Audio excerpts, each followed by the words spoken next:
Saya pernah di Pak Jokowi, Pak. Saya pernah jadi juru bicara Pak Jokowi. Pak Jokowi itu paling nggak suka sama menteri yang berdebat di luar, Pak. Langsung di reshuffle sama dia. Tentu saya berdoa dan saya mengagumi Pak Mahfud. Pak Mahfud tidak di reshuffle gara-gara ini. Ini saya barusan di WA sama Menkyu nih, Pak Pacul. Di WA saya sama Bu Sri Mulyani.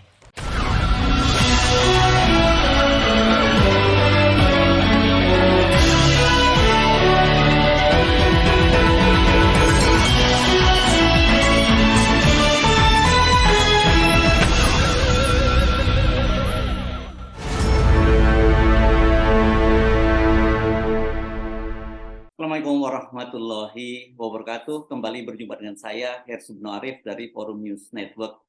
Buka-bukaan data tindak pidana pencucian uang 349 triliun di Kementerian Keuangan oleh Menko Polhukam Mahfud MD, tampaknya ini bakal berdampak panjang dan serius, khususnya bagi perjalanan karir politik Mahfud MD. Spekulasi politik terbaru yang sedang jadi hot topic saat ini adalah kemungkinan besar Mahfud MD itu bakal di-reshuffle. Spekulasi Mahfud MD bakal di-reshuffle ini dipicu oleh pernyataan anggota DPR RI dari fraksi PDIP Johan Budi Sabto Prabowo.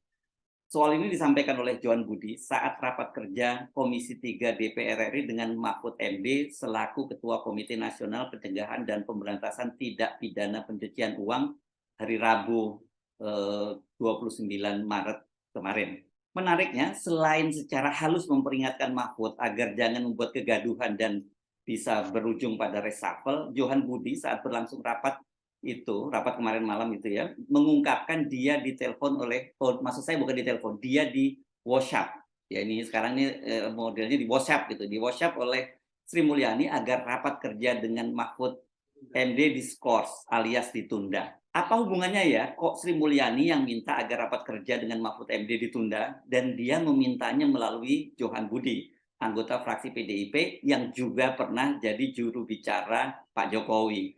Momen Johan Budi mengingatkan Mahfud MD agar jangan membuat gaduh itu berlangsung dalam sesi kedua rapat kerja Komisi 3 dengan Mahfud MD. Kan rapatnya itu memang berlangsung panjang, dimulai pada pukul 3 sore hari, diskors untuk buka puasa dan kemudian sholat maghrib dan kemudian dilanjutkan lagi. Saya mengingatkan pada kita semua, apakah itu anggota DPR Komisi 3 maupun yang di depan kita ini, Menko Polhukam, Kepala PPATK, semua itu punya kotoran, Pak. Punya sisi gelap. Mungkin ketika kita berpuasa, tidak ada yang berani mengusik-usik itu. Saya, alhamdulillah, oleh Allah Subhanahu wa Ta'ala, diberi kesempatan bekerja di lembaga yang saya jadi tahu banyak, Pak, tentang kotoran-kotoran orang lah, kira-kira begitu. Tapi itu saya simpan saja gitu. Jadi saya meminta teman-teman di Komisi 3 jangan mengancam-ancam. Pak Mahfud juga jangan mengancam-ancam juga. Karena sekali lagi menjadi anggota DPR cuma 5 tahun, itu pun kalau nggak di PAW, gitu kan. Jadi Menko Polhukam juga gitu Pak Mahfud. Belum tentu 5 tahun loh. Kalau di reshuffle, apalagi ada rame-rame begini. Pak Jokowi, saya pernah di Pak Jokowi, Pak. Saya pernah jadi juru bicara Pak Jokowi. Pak Jokowi itu paling nggak suka sama menteri yang berdebat di luar, Pak. Langsung di reshuffle sama dia. Tentu saya berdoa dan saya mengagumi Pak Mahfud. Pak Mahfud tidak di reshuffle gara-gara ini. Begitu Pak Beni ya. Amin. Karena saya mengenal betul Pak Mahfud ini orangnya lurus, sangat berani. Tadi seperti Pak, tolong jangan diganggu toh. Pak Ketua, tolong hormati saya loh. Saya belum selesai ngomong ini. Udah nggak adil kanan kiri, sekarang saya dipotong lagi.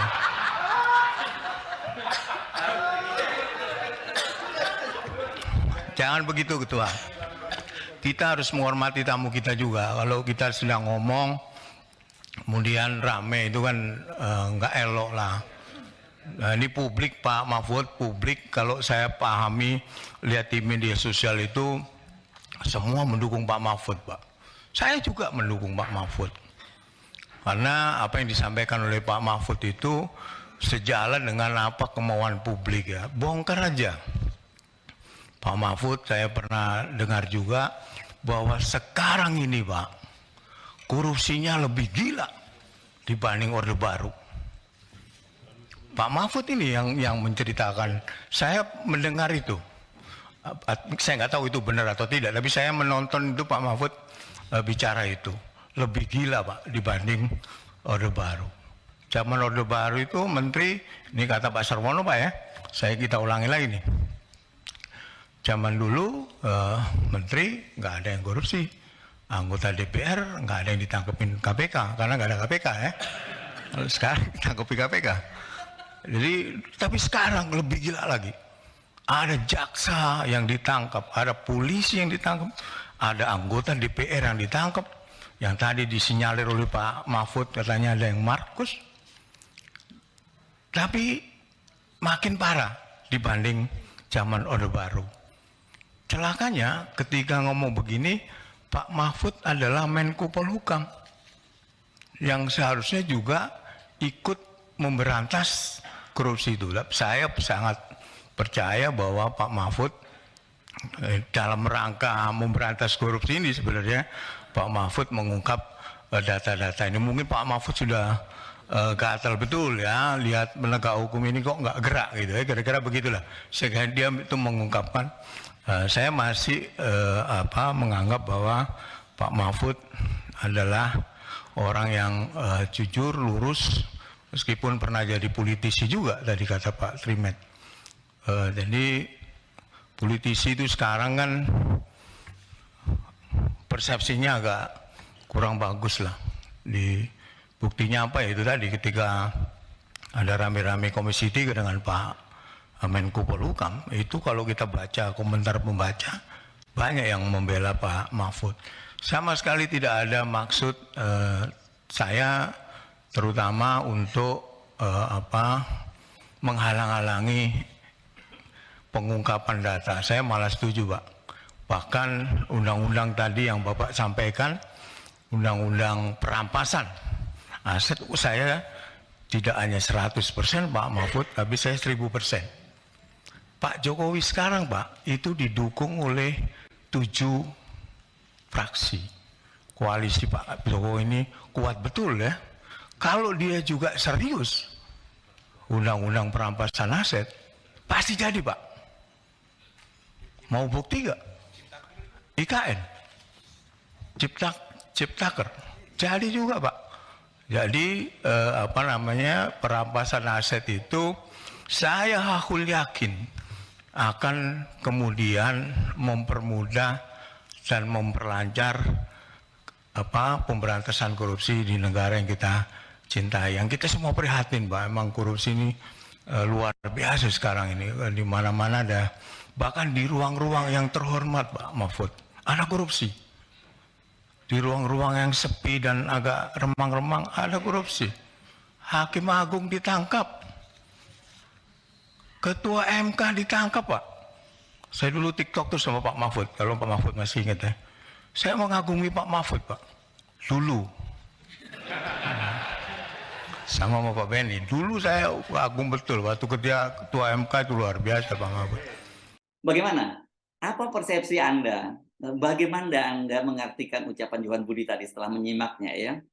Saya bikin highlight saja dari pernyataan-pernyataan Johan Budi tadi. Pertama, dia tadi mengaku sebenarnya sesungguhnya dia tidak ingin bertanya, tapi kemudian dia terpicu untuk bertanya karena Pak Mahfud MD menyatakan data yang dikemukakan oleh Sri Mulyani itu salah. Ketiga, kalau dia menyatakan, Pak Mahfud menyatakan itu salah, berarti menurut Johan Budi salah satu di antara dua itu, Mahfud MD atau Sri Mulyani, ada yang berbohong. Padahal kata Johan Budi, kedua-duanya ini adalah pembantu Pak Jokowi dan sama-sama dipercaya oleh Pak Jokowi. Yang satu adalah Menko Polhukam, yang satu Menteri Keuangan.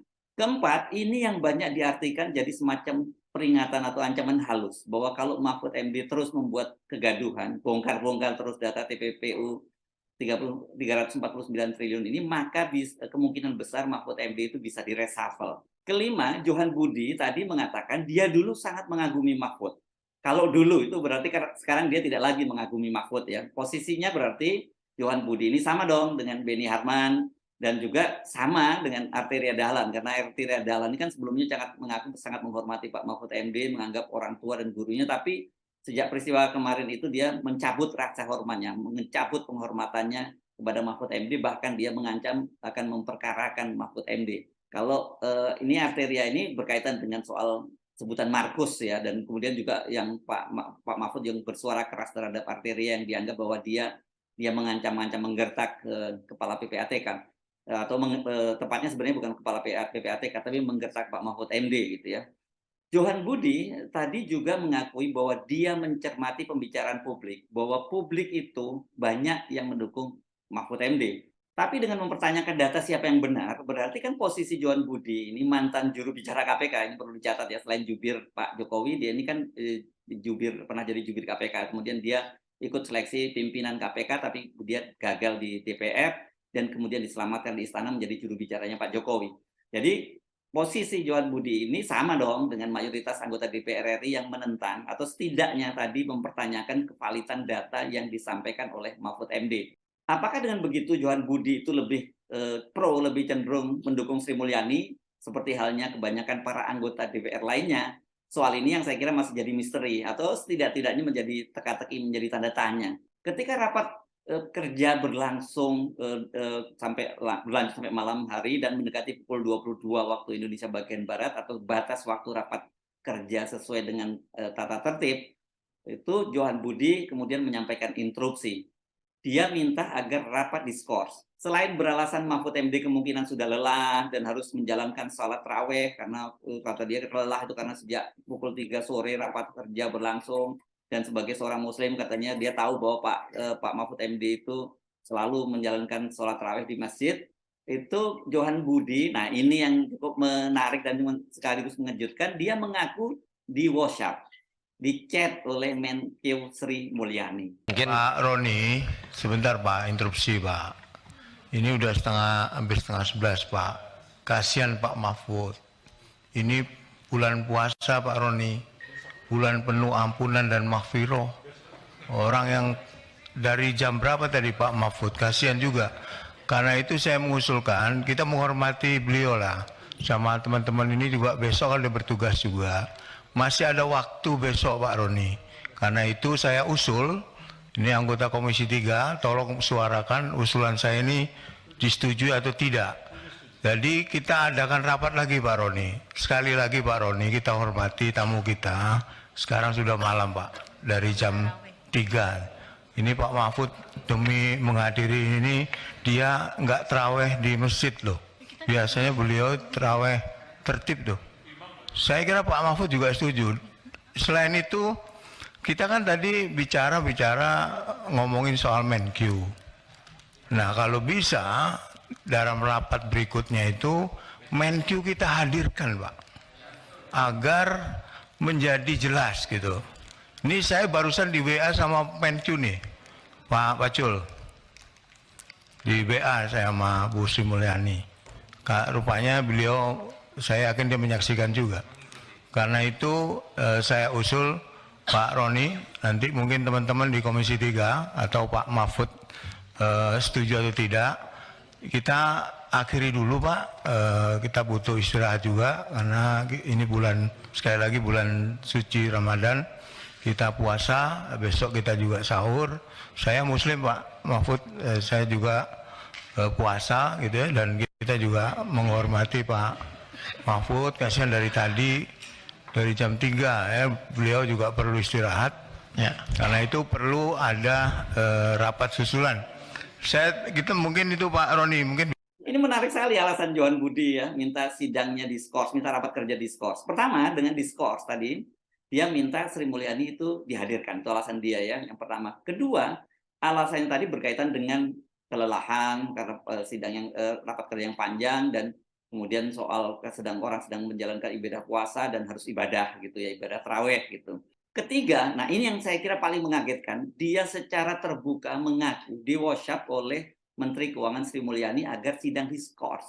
Pertanyaannya mengapa kok Sri Mulyani yang minta agar sidang diskors? Apakah Sri Mulyani merasa kalau sidang ini diteruskan akan sangat merugikan dia gitu ya? Karena pernyataan-pernyataan Pak Mahfud MD tadi jelas itu menelanjangi eh, data-data yang disampaikan oleh oleh Ibu Sri Mulyani ya, atau bahkan bisa disebutkan ini secara tidak langsung sebenarnya Pak Mahfud MD itu sedang menyatakan Ibu Sri Mulyani itu berbohong walaupun tidak menggunakan kalimat langsung. Kedua, mengapa Sri Mulyani kok WA WhatsApp Johan Budi? Kalau urusannya skors, tentu akan lebih tepat kalau Sri Mulyani mengontak pimpinan sidang saat itu yang dipimpin oleh Wakil Ketua Komisi 3 Ahmad Soroni, ini politisi dari Partai Nasdem. Atau sebenarnya malah bisa langsung ke Ketua Komisi 3 Bambang Pacul yang juga hadir, dan kebetulan waktu itu Bambang Pacul tidak sedang memimpin sidang. Jadi sebenarnya peluang untuk membaca-baca WhatsApp yang dikirim itu lebih besar kepada Bambang Pacul. Kalau Ahmad Saroni kan kelihatan sibuk ya memimpin sidang, jadi tidak mungkin. Atau jangan-jangan Sri Mulyani itu sesungguhnya mengontak banyak anggota Komisi 3 ya, termasuk para pimpinan Komisi 3. Namun hanya Johan Budi yang kemudian mengungkapkannya ke forum. Soal inilah yang masih jadi misteri dan kita masih menunggu penjelasan nanti dari Ibu Sri Mulyani dan Johan Budi. Namun kalau menyimak pernyataan Johan Budi, pernyataan sebelumnya tadi ya, yang secara halus dia mengingatkan Mahfud MD bakal terancam reshuffle dan kemudian Sri Mulyani menyimak jalannya rapat kerja, maka wajar bila dia kemudian mengontak Johan Budi. Sebab memang ada kesan Johan Budi walaupun tidak menyatakan secara langsung, tapi dia lebih membela, lebih berpihak pada Sri Mulyani. Dalam pernyataannya tadi, Johan Budi juga menginginkan agar raker diskors itu antara lain agar Komisi 3 bisa menghadirkan Sri Mulyani. Dengan begitu Sri Mulyani tidak diadili secara sepihak atau dirugikan karena apa? Karena dia tidak hadir dan publik hanya menyimak yang menyimak jalan sidang hanya mendapat perspektif dari Pak Mahfud MD. Tetapi sesungguhnya kalau kita menyimak penjelasan Sri Mulyani di Komisi 11 pada hari Senin atau 2 hari sebelum Mahfud MD buka-bukaan di Komisi 3, publik itu sudah menyimak panjang lebar dari penjelasan Sri Mulyani. Dan penjelasan dari Sri Mulyani itulah yang kemudian dibantah oleh Mahfud MD. Hanya saja kita memang sampai sekarang belum mendapat penjelasan dari Sri Mulyani. Apa komentar dan jawabannya dia tentang pernyataan Pak Mahfud MD yang menyalahkan penjelasannya itu? Karena kalau kita ingat ketika Pak Mahfud MD tanggal 8 Maret itu menyampaikan ke wartawan tentang adanya temuan 300 triliun pada waktu itu ya, masih 300 triliun tindak pidana pencucian uang di Kementerian Keuangan dan terbanyak terjadi di Direktorat Jenderal Pajak dan Bea Cukai, kan sehari kemudian Ibu Sri Mulyani itu langsung dengan tegas menyatakan bahwa dia mempertanyakan dari mana angkanya. Saya tidak tahu angkanya itu dari mana. Pada waktu itu seperti itu yang disampaikan oleh Ibu Sri Mulyani. Tapi sekarang ketika Ibu Sri Mulyani itu dicegat oleh wartawan, ditanya oleh wartawan sampai 2 kali dalam sebuah forum keuangan di Nusa Dua Bali hari kemarin ya, hari Kamis itu, dia memilih menutup mulut, bungkam, dan dia hanya melempar senyum sambil terus berjalan. Penjelasan itu baru datang dari Jubir Kemenko Justinus Prastowo. Namun penjelasannya juga berbeda. Kan biasanya ini sangat talkative ya Justinus Prastowo. Di sini dia kelihatan sangat hati-hati dan jawabannya itu sangat normatif. Tidak menjawab inti persoalan yang disampaikan oleh Pak Mahfud MD bahwa data yang dikemukakan oleh Sri Mulyani itu salah. Jadi ngomong-ngomong siapa 2 menteri yang dimaksud Johan Budi sering bikin gaduh ini kalau tadi ya, Johan Budi ngomong bahwa sering bikin gaduh di luar dan kemudian di-reshuffle. Kalau kita buka-buka file lama pada kabinet pertama Jokowi, waktu itu masih berpasangan dengan Yusuf Kala sebagai wakil presiden, memang ada 2 menteri yang di-reshuffle. Padahal itu mereka baru menjabat selama 10 bulan. Yang pertama Menko Maritim dan Sumber Daya Rizal Ramli, dan yang kedua itu Menteri ESDM Sudirman Said. Tapi kalau kita simak kegaduhan yang mereka buat tuh ada kegaduhan yang baik. ini ngelawan-ngelawan yang nggak benar-benar semacam ini juga gitu. Kenapa saya nyebutnya ini sebagai kegaduhan yang baik ya? Itu saya ambil contoh deh sekarang dari Sudirman Said. Dia itu dicopot oleh Pak Jokowi tidak lama setelah melaporkan adanya skandal permintaan saham di PT Freeport oleh Ketua DPR Setia Novanto pada waktu itu ya. Dari Golkar ini Setia Novanto. Sudirman Said ini melaporkan kasus ini ke DPR, ke MKD ya di DPR, dan kemudian dikenal sebagai skandal Papa minta saham. Waktu itu disebut-sebut Setia Novanto dan pengusaha minyak Riza Khalid itu bertemu dengan Presiden Direktur Freeport Ma'ruf Samsudin dan mereka meminta pembagian saham mengatasnamakan Menko Polhukam waktu itu Luhut Panjaitan. Rizal Ramli diganti oleh Luhut, nah ini sebagai Menteri Menko Investasi dan Sumber Daya, dan Sudirman Said kemudian digantikan oleh Archandra Tahar. Yang menariknya juga kasus Archandra Tahar ini kemudian tersandung kasus status warga negaraan karena ternyata dia masih berstatus sebagai warga negara Amerika. Karena itu Archandra kemudian hanya menjabat sebagai Menteri SDM selama 20 hari. Setelah melalui proses mungkin naturalisasi dan sebagainya, kemudian dia masuk lagi ke kabinet menjadi wakil menteri. Apakah nasib Mahfud MD akan sama dengan Sudirman Said dan Rizal Ramli yang disingkirkan karena mungkin kalau ini lebih tepatnya Sudirman Said ya, yang disingkirkan karena membuka skandal petinggi negara lainnya, waktu yang akan membuktikan. Namun secara timing, waktu saat ini lebih berpihak pada Mahfud MD. Mau direshuffle atau tetap dipertahankan, dia sudah menang banyak. Justru dilemanya sekarang pada Pak Jokowi. Di tengah tingkat kepercayaan publik sekarang ini sedang sangat turun terhadap pemerintahan, ini posisi Pak Mahfud MD ini yang didukung secara luas oleh publik ini tentu menjadi dilema besar buat Pak Jokowi. Kalau diteruskan, ini ngeri-ngeri sedap juga kalau tetap dipertahankan dengan dia bongkar-bongkar adanya korupsi ini, dan yang sangat mungkin bisa terjadi itu juga menyamber para elit-elit politik di tingkat nasional. Tetapi kalau kemudian kalau dia di reshuffle, itu juga dampaknya akan sangat buruk terhadap pemerintahan Presiden Jokowi, dan publik pasti akan menyimpulkan bahwa yang memang pemerintahan Jokowi ini tidak pro pemberantasan korupsi karena ada seorang menteri, ada seorang Menko yang coba bongkar-bongkar adanya korupsi, justru malah di reshuffle. Saya Arsbino Arif dari Forum News Network. Sampai jumpa lagi. Wassalamualaikum warahmatullahi wabarakatuh.